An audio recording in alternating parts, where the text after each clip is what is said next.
Em março de 1840, Guilherme Miller realizou uma série de conferências em Portland, Maine, nos Estados Unidos, falando sobre a segunda vinda de Cristo e outras profecias bíblicas. Ele pregou fervorosamente que o fim do mundo estava próximo. Ellen compareceu aos encontros com sua família e seus amigos. Os sermões poderosos e solenes de Miller provocaram um sentimento de terror e convicção em toda a cidade, e levaram conforto e esperança a Ellen, que tinha apenas 12 anos de idade. No verão de 1842, Ellen e seus pais frequentaram as reuniões campais da Igreja Metodista em Buxton, Maine. Um sermão em particular a fez entender a justificação pela fé. Mais tarde, ela escreveu: em suas considerações, o orador se referiu àqueles que vagavam entre a esperança e o medo, desejando ser salvos de seus pecados e receber o amor redentor de Cristo. E, no entanto, pela falta de coragem e receio de fracasso, permaneceram em dúvida e escravidão. Ele aconselhava essas pessoas a que se entregassem a Deus e, sem mais demora, confiassem na misericórdia dele.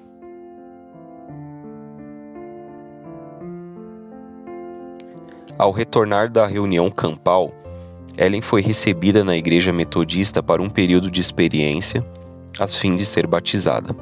Naquela época, o batismo no metodismo podia ser realizado por aspersão ou imersão. Ellen preferiu o último.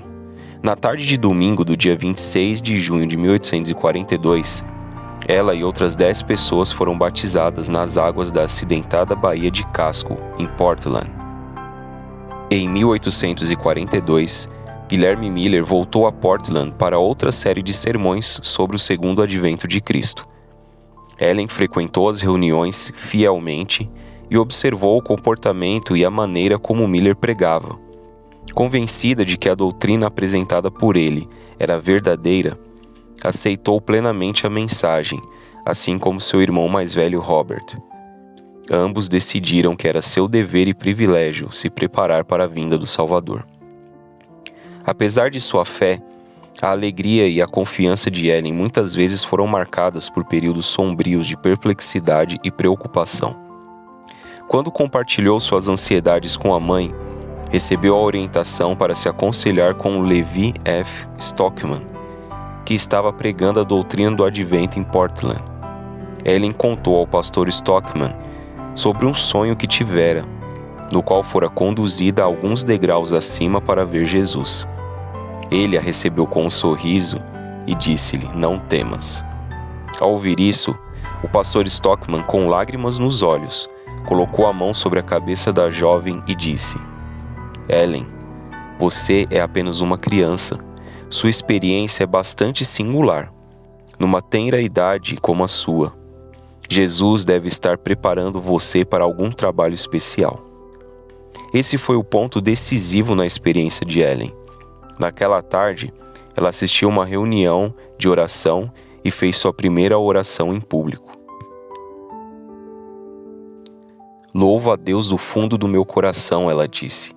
Tudo parecia reprimir-me, menos Jesus e a sua glória. Então, perdi a consciência do que estava acontecendo ao redor. A partir desse momento, todo o propósito da vida de Ellen era fazer a vontade de Deus e estar sempre em contato com Jesus. Ela compartilhou essa alegria com seus amigos, organizando reuniões e contando de maneira simples a história de sua experiência. Os pais de Ellen, Robert e Eunice Harmon, foram membros fiéis da Igreja Metodista da Rua Chestnut por vários anos. Eles também criam fervorosamente na breve vinda de Cristo. Os jovens Robert e Ellen participavam com muita frequência de algumas reuniões em casas particulares. Em um desses encontros, com simplicidade, Ellen falou a respeito de sua experiência e das bênçãos que desfrutava desde que havia colocado sua vida em plena conformidade com a vontade de Deus e crido na breve volta de Jesus. Ela esperava que seus amigos compreendessem e compartilhassem de sua alegria, mas ficou desapontada. O líder da classe a questionou e sugeriu que que seria melhor aguardar o milênio temporal quando a Terra estivesse plena do conhecimento de Deus. Em outra ocasião, quando chegou o momento para que desse seu testemunho, o coração de Ellen estava tão repleto de satisfação que ela falou novamente sobre sua alegria em se encontrar com o Redentor em breve. A jovem disse que essa esperança a estimulava a buscar a santificação no Espírito de Deus. Você recebeu a santificação por meio do metodismo, interrompeu o líder da classe.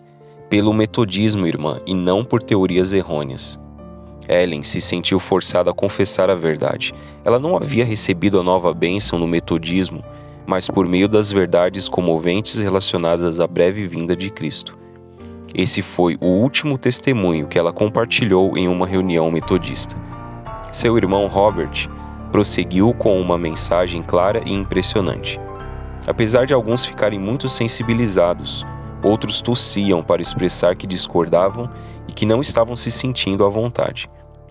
Depois de deixar a sala, Robert e Ellen conversaram novamente sobre sua fé e se surpreenderam de que seus irmãos cristãos não podiam suportar que se discutisse acerca da vinda do Salvador. Assim decidiram que não deveriam mais frequentar as reuniões da classe metodista. Não muito tempo depois desse fato, os dirigentes da igreja metodista tomaram certas medidas para separar a família Harmon de sua congregação. O ministro lhe fez uma visita especial. Não perguntou quais as razões para suas crenças, mas afirmou que haviam adotado uma nova fé estranha, a qual a igreja metodista não poderia aceitar. Essa doutrina é muito antiga, disse o Sr. Harmon, e não possui uma vírgula de heresia. Ele estava preparado para aceitar as escrituras sagradas em defesa de sua fé, incluindo a promessa de que Jesus viria outra vez. No entanto, o ministro não estava disposto a discutir o assunto e aconselhou a família a se retirar discretamente da igreja a fim de evitar a publicidade da disciplina eclesiástica. Mas Robert Harmon se recusou a aceitar essa proposta. Em seguida, a família Harmon foi notificada a se apresentar em uma reunião que ocorreria na capela anexa à igreja. Ellen escreveu acerca do encontro. Havia poucas pessoas presentes. A influência de meu pai e de minha mãe era tão grande que nossos opositores não possuíam nenhum desejo de apresentar o caso perante um número maior de membros da congregação. A única acusação proferida é que tínhamos contrariado as regras da igreja. Dessa forma, em um domingo do mês de setembro de 1843, o ancião a cargo da presidência leu em alta voz os 7 nomes da família Harmon. O oficial declarou que eles estavam afastados do rol de membros da igreja, que foram removidos, não por motivos de conduta moral, mas porque contrariaram as normas da igreja metodista. Também afirmou que todos aqueles que fossem considerados culpados de violar regras similares seriam tratados do mesmo modo. Durante as semanas anteriores ao dia 21 de abril de 1844, data limite para findar os 2.300 dias proféticos, intensificaram-se os preparativos para o advento glorioso de Cristo. Os ricos e os pobres, os nobres e os humildes, os ministros e os leigos se aglomeraram no Salão Beethoven, em Portland, para ouvir as últimas exortações de arrependimento. Mais tarde, Ellen White recordou a união e a paz que prevaleciam entre os sinceros crentes em seu círculo de amigos e família. Com cautela nos aproximávamos do tempo em que aguardávamos a vinda do nosso Salvador. Todos nós, como um povo, procurávamos com solene fervor purificar nossa vida e, assim, estar preparados para encontrar o Salvador. Durante algumas semanas, a maior parte dos fiéis abandonou os negócios mundanos. Nós examinávamos cuidadosamente cada pensamento e emoção de nosso coração, como se estivéssemos no leito de morte. Não fizemos vestes de ascensão para o grande acontecimento. Sentíamos a necessidade da certeza interior de que estávamos preparados para o encontro com Cristo. Mas o tempo de espera passou, grande foi o desapontamento do expectante povo de Deus. O desapontamento em 1844. Apreensivos, os adventistas, não menos que 50.000 e provavelmente por volta de 100.000, espalhados pela parte nordeste da América do Norte, se levantaram para receber este dia memorável, terça-feira, 22 de outubro de 1844. Alguns buscaram lugares vantajosos de onde poderiam fitar o céu claro com a esperança de vislumbrarem o retorno do Salvador.